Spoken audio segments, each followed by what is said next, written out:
పైన ఒక మూగ బొమ్మవై శిలగా నిలిచేవే. చేసిన కర్మను అనుభవించమని నన్ను వదిలేశావే.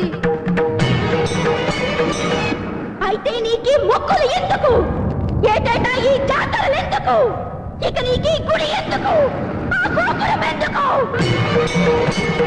ఆగక పొంగేనా ఆక్రోశం అగ్నిగా మారక ముందే, ఆ రావాణల జ్వాలల్లో నేనాహుతి కాకముందే.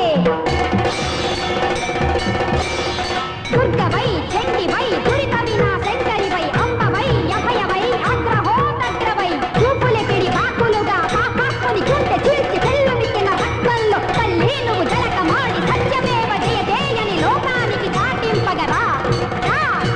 కదలిరా.